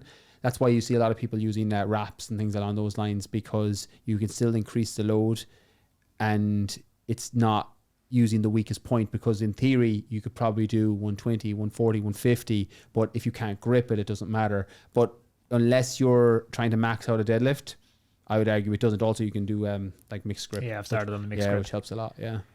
Is it worth trying to dead hangs, farmer's carries to strengthen that grip? Yeah, 100%. If the goal is to improve the grip strength, like there's certain movements that'll do with that. Like a farmer's carry, dead hangs, they're great movement patterns that'll do it. Putting those in, the problem is with something like forearms, they're a small muscle group. So actually building the strength and building any sort of excessive gain, and that can take quite a long time versus something like back or quads or glutes, which are quite big muscle groups. So it's just aligning the expectations accordingly, but they definitely won't do any harm. Again, it's one of those things I haven't heavily focused on, but in theory, it's 1 + 1 = 2. You want to improve your grip strength on deadlifts, do supportive exercises that'll do that, the same as on bench press, same as on squat. Do other stabilizing base exercises, working on the weak chain, and that's going to improve the overall lift. Yeah, because I've been trying to deconstruct the chin up and figure out what are the parts in that. And it's like this is total bro science now. You can totally debunk this. But I was thinking, if you can't lat pull down your body weight, I just don't see how the maths don't match on how I'm going to be able to lift my body weight in the same motion from a bar. Yeah, it's an interesting one. Again, I can't speak to the evidence behind it because I haven't checked the research in the lead up, but it makes sense what you're saying, but also it's not equal.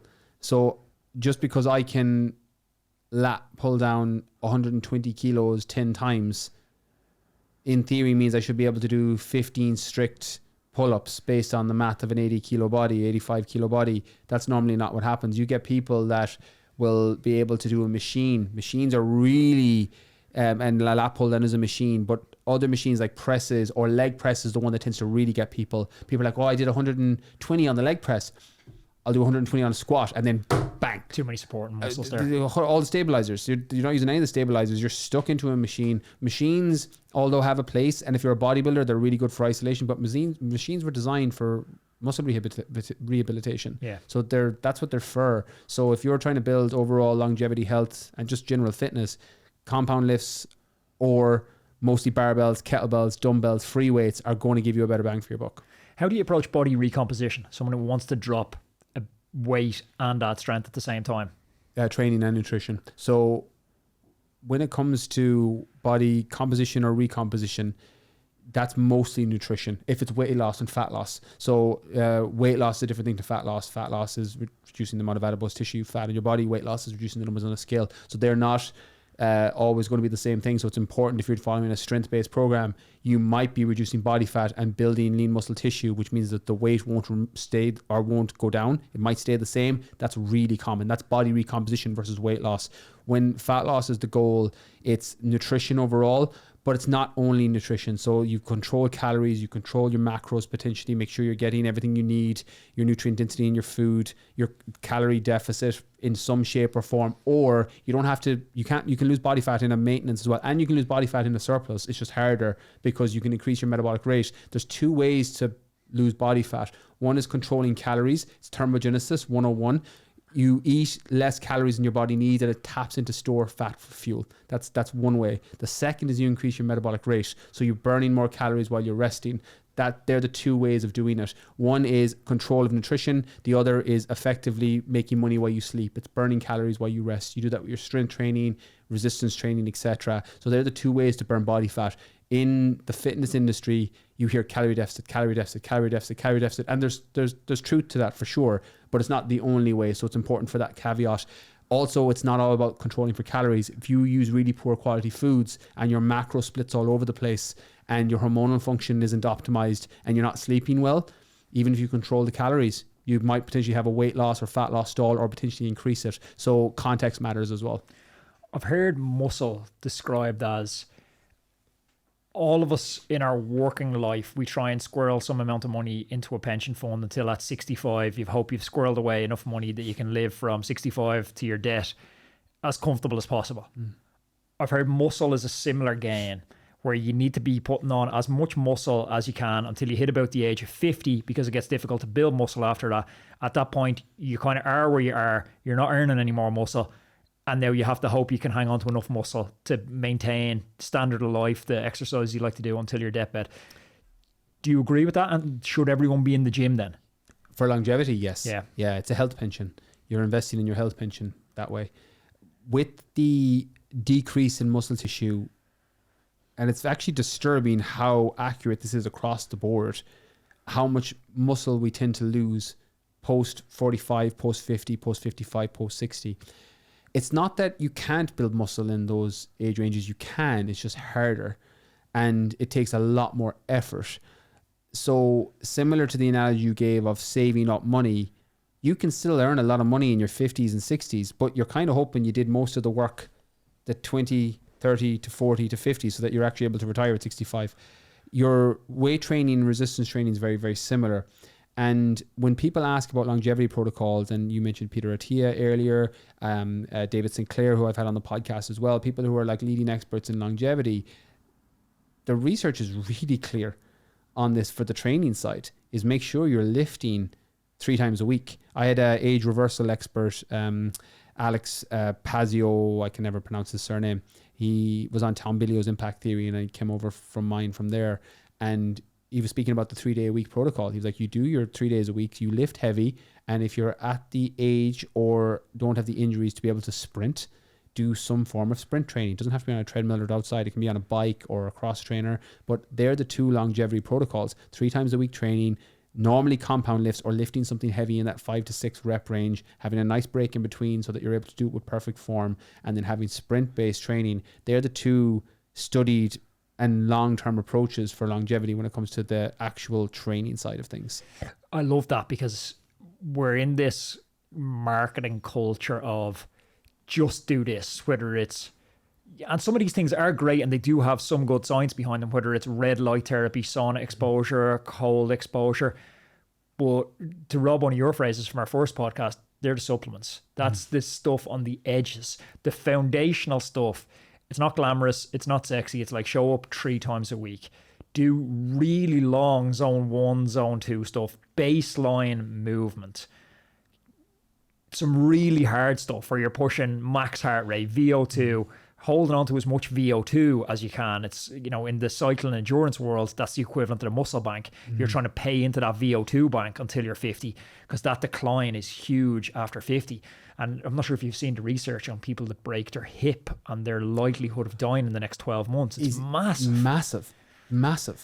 And like, to stop you breaking a hip, like all of us will stub our foot multiple times in a day, but you have the speed, you have the endurance, you have the reaction to get that foot out. So it becomes a stumble and not a fall. But if you don't have that when you're 50, when you're 60 and you go down and you break a hip, the data is not on your side for how good your recovery is going to be. No, it's actually scary how, and it's one of those things, because sometimes you read research and you're like, oh, that's interesting. I didn't think about it like that. That was one of those research where you're like, that makes perfect sense. Yeah. Makes perfect sense. And also when you think about your resistance training, the increase in bone density, like, so from a muscular standpoint, from a bone density standpoint, and just longevity overall, again, it's one of those things that there's so much evidence on this that is weird and unlikely to change dramatically. There might be things in between. They'll say go to 3 days a week or 3.5, or maybe add in another zone too. The science changes. That's the nature of science. But this has been studied quite well for quite a while now, that it's not going to change dramatically. It's not like Ozempic, or it's not like, certain supplements that are relatively new that we think it's like this, but it actually might be like that. This is something that's been pretty trial and tested. My mom had a problem with her colon, pretty serious. She was critical for a while, and then thankfully got out of that and pulled through. And as part of her rehab, she came and she moved in with me, and she was totally inactive for probably a month. Now, she hadn't got, she's fit and she's healthy, she's walked and she's moved and she's ride her bike her whole life, but she's now approaching her 70s. And so she didn't have a huge baseline amount of muscle. And I got to watch, even over that period of a month, how someone that doesn't have a high baseline goes from healthy but skinny to frail with that muscle atrophy. And it really opened my eyes to how fast muscle atrophy happens. And we need to give ourselves a buffer. Like, you need to have some sliding zone for you to have that period of your life where you don't have great health for, like, if that had been a 6-month convalescence, that goes from frail to danger zone pretty fast. The thing is, what makes that really interesting is, you've heard of muscle memory theory, I'm sure, as an athlete, where, you stop training for a while and then the muscle has the memory and it comes back quite quickly. That also decreases with age. So you, as you mentioned, are trying to stack the odds in your favor, that if something happens like that, where you are going to be inactive for a month, you have enough in the bank that will get you through it. Because even when you start back training, there will be an element of muscle memory and it all kicking back in again, but that gets considerably harder the older you get. Have you seen this regression analysis research where it looks at, if you list something that like everyone wants to do under 70, stand up out of a chair without needing help, or without having a weird, posturing off your left arm or something. If you want, I'm pulling these numbers out because I can't remember the exact stats, but someone can look it up in the comments and they'll drop it there. So it's, if you want to be able to do insert activity when you're 70, lift a suitcase over your head or stand up out of a chair, we use the stand up out of a chair analogy. You can regression analysis as to what exercise and what amount of weight you need to be able to lift at each age based on expected atrophy rates for you to be able to do it.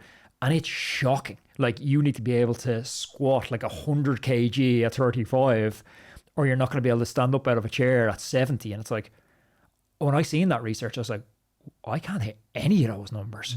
I want to be able to lift suitcases. I want to be able to take the lid off a jam jar. Like, it's worrying. I haven't seen those. I'm going to check those out off the back though. That is, I would imagine, a scary realization, similar to the moment when you wouldn't step on the scale and you didn't want to check your power output on the bike. You were like, just ignorance is bliss, ostrich head in the sand. I feel like just having the information is important, and then you can kind of make adjustments accordingly. We have 3 long form podcasts every week. Some of them are 90 minutes or 2 hours long, and I realize you're busy. Sometimes it's hard to cut through the noise and figure out the signal, figure out what the important parts are of these conversations. So I've taken your feedback, and once a week I'm delivering to your inbox a newsletter called The Saturday Spin. It's a 4-minute read or less, and it's going to break down the very best thing I've learned on the podcast this week. So it's insights from the biggest names in the world tour, physiologists, sports psychologists and coaches. It's completely free to sign up to the newsletter. All you have to do is go to roadmancycling.com, stick in your email address, and once a week on a Saturday morning, I will deliver the Saturday Spin newsletter direct to your inbox. The link is down below. Go sign up. And just to wrap up this conversation, Brian, I got asked this question at the end of a podcast appearance I had last year, and I don't think I had a good answer to it. What do you know now that you wish you knew at the start of your fitness and entrepreneurial journey? Oh, I like that question. I'd have to answer it in 2 different ways though, because the entrepreneurial journey and the fitness journey were 2 different journeys. With the fitness journey, less is more would have been my answer, because I've historically always been a more is more with training. And it led to some external success with bodybuilding because I could train multiple times a day. I did okay in endurance because I could train for multiple hours. But more isn't more all the time with training.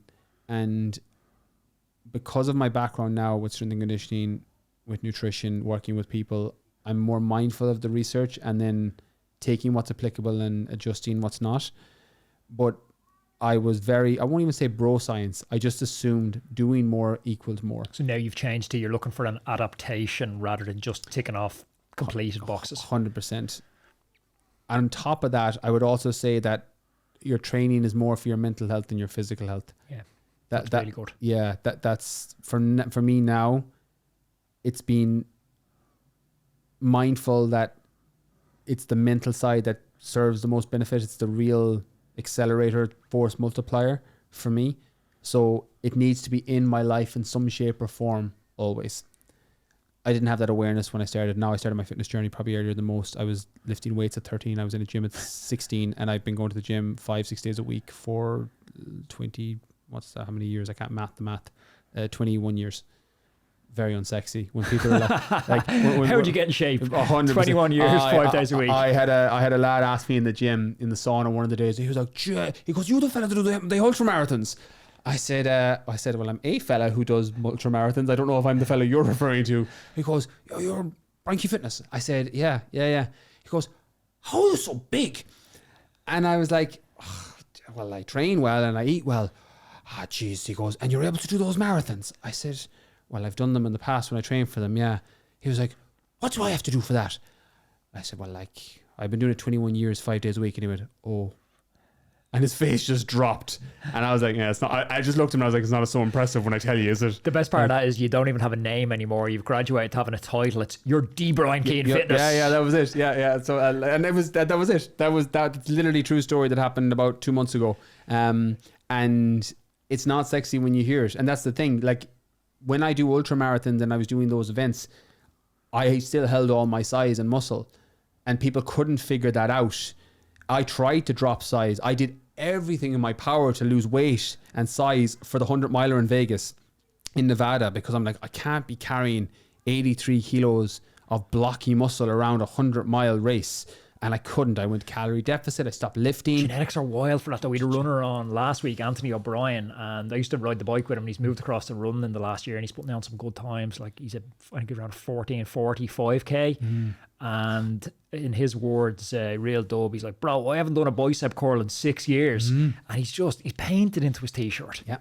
Just can't shred it. No, genetics are that's a real thing. And also when I got into ultra marathons in 2017 arguably, when I signed up for the first one, I've been lifting for 18 years more at that point. You don't lose muscle just because you stop lifting for 3 months to prepare for a race when you've been doing it for 18 years. So that's important. Back to the bank you mentioned earlier. That's the fitness advice. The entrepreneurial advice will be slightly different. I've changed my mind a lot on this. You have to find fun in your work.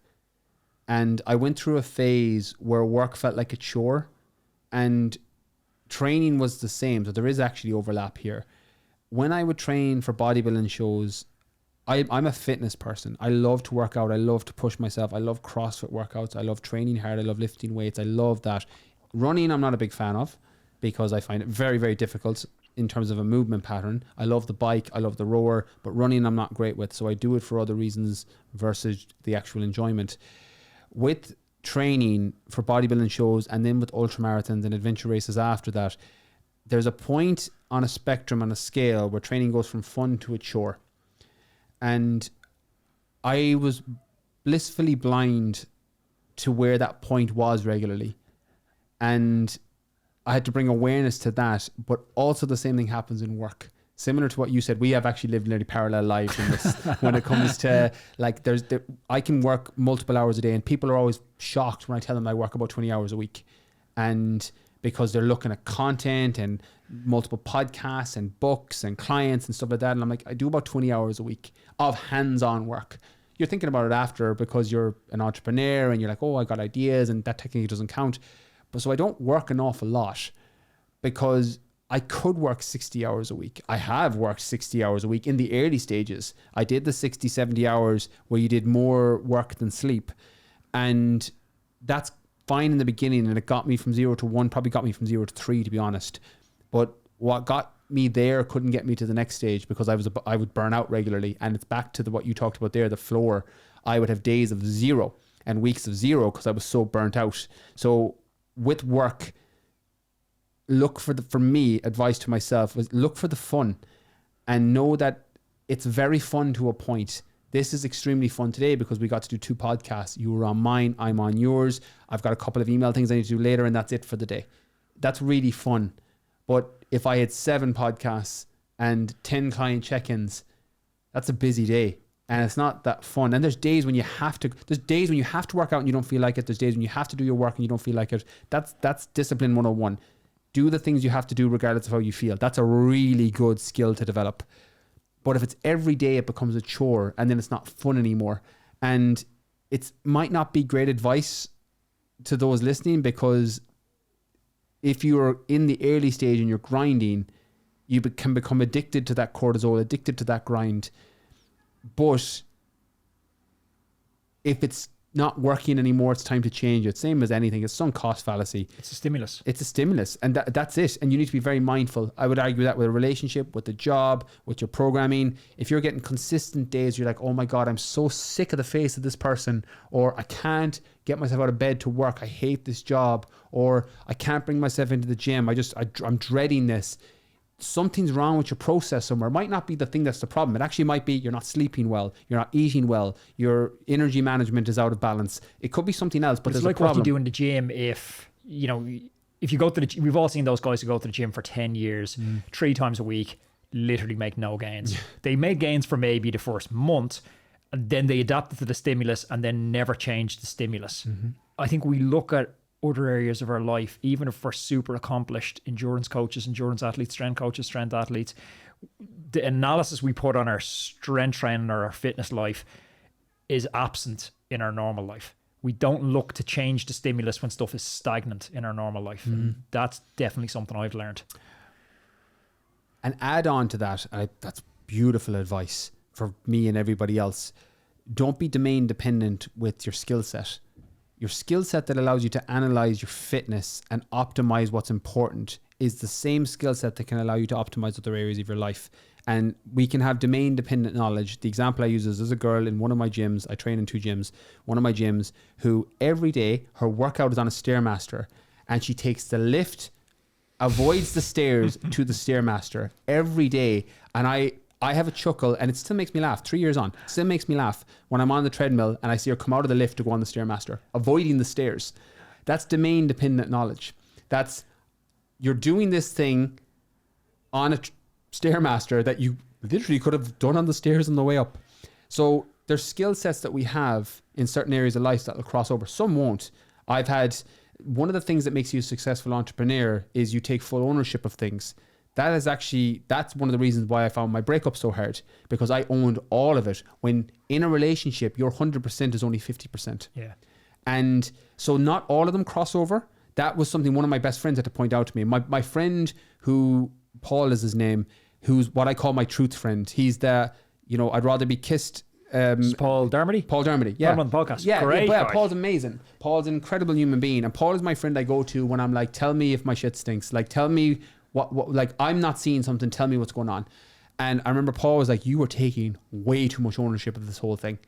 And I was like, fuck. I was like, that makes me successful in fitness. It makes me successful in business. That's making me terrible at processing a breakup. So having people around you can help, and having people mirror back the broken thinking and philosophies you have can also be very helpful. So I'll end it on that note, because domain dependent knowledge and using the skills in one area of life to be successful in another is really helpful 95% of the time. But I just wanted to add the caveat for the last 5%. Brian, absolutely loved chatting. The Buffalo and the Storm is something that I haven't taken a nugget out of a podcast like that in a long time. I'm going to link up all your stuff in the comments, show notes down below. 2 podcasts, huge Instagram account, massive online coaching, resource and programs. It's a little empire you're building. So congratulations on that. But more importantly, thank you for giving so generously with your time today. Mate, an absolute pleasure. Thank you so much for having me on. Thanks for watching. Roadman, take 1 second, click up here to subscribe to the channel, and click down here where there's another video I know you'll love. See you next day.